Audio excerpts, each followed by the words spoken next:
Dyslexic Genius here. What I'm going to talk about is how do I operate an Edison diamond disc. So I'm going to talk about Edison diamond discs and reproducers. All Edison diamond discs work in the same way. They play an Edison's record, they have a diamond stylus, they have lids, they have storage, and a lot of them, most of them, have doors that open for the horn. Sometimes you see phonographs, Edison's, and they have this funny looking reproducer on. This one here, pull this off. And this is to play a 78 record.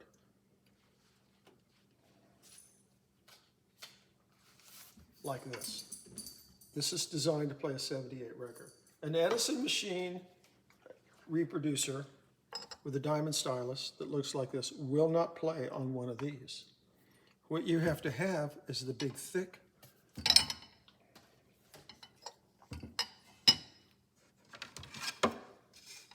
quarter-inch thick record, and it has to say Edison. Because these reproducers, why they call a diamond disc is because they have a diamond in the reproducer called the styli.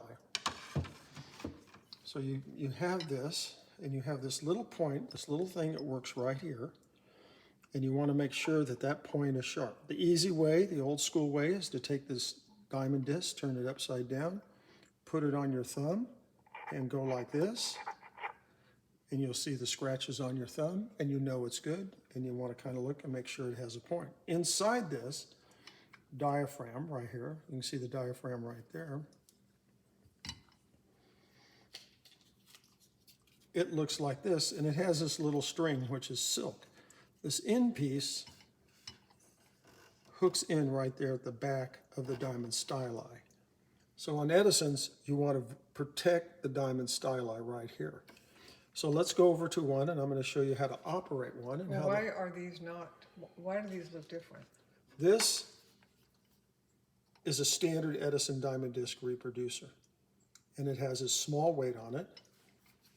You turn it in here, counterclockwise, it goes that way.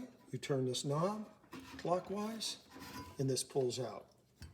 Then Edison came out with the Edisonic reproducer with a bigger weight, and you can see the bigness in the weight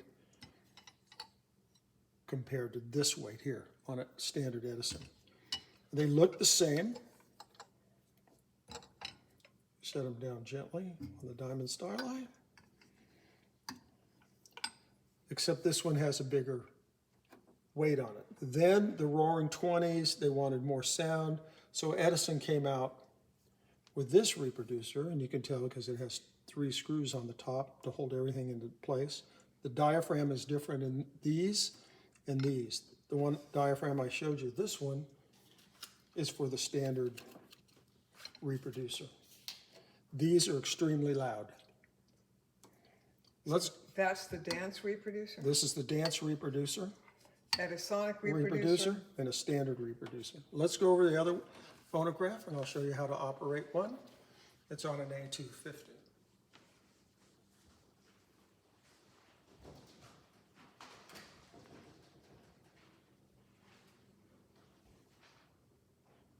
We'll put the grill out so that you can see the horn.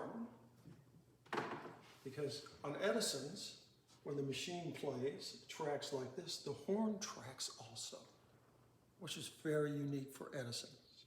Now, on an Edison, you have this handle, and you have these 2 things that stick out, which are called the brake. So you can turn the brake off. Now it's free.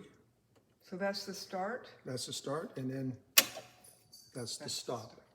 This piece that comes out here is the automatic braking system. And this is the handle that you have this handle in the down position. The reproducer's up, and it tracks freely here, so you can move this over and put a record on. Where's the braking system? Braking system is right here. Okay. We turn it on, and we hit the brake like that. Now, watch. The reproducer is going to lower itself right into the record like that. So you can see the horn move. See the horn lit? Watch. Let me get this over. Now watch. I'm going to lower it to play, and the horn comes down, and non-play, the horn comes up. There's a tracking system under the motor that drives all this on an Edison. So cranking, everybody goes, well, I cranked it up about that far and now it won't play through a record. These are like a clock. You have to wind them up. And like these big Edisons like this have 2 spring barrels, so it takes forever to crank them up. So if you have little children, you can get them to do it for you. You crank this up till the handle gets heavy. You can't crank it up till it stops also. After you've cranked it up and played, you want to turn the machine on and let it run down. So now how do I play? We have this dark area right here. This is, and then the record starts, and then we have the end. What you do is you take that pin right here that's on the weight where my finger is pointing, and you line it up. And then you turn this on, and now you just gently lower the reproducer into the music. And now we know it's starting.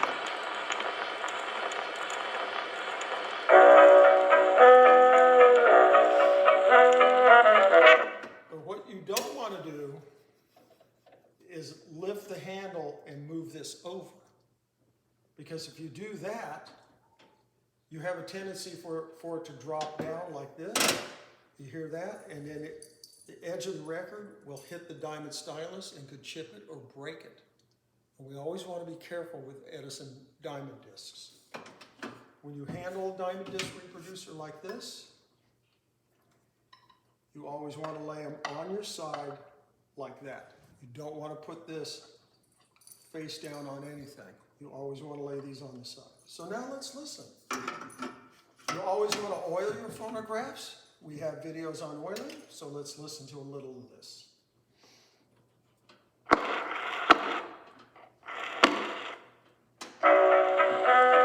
Always close the lid.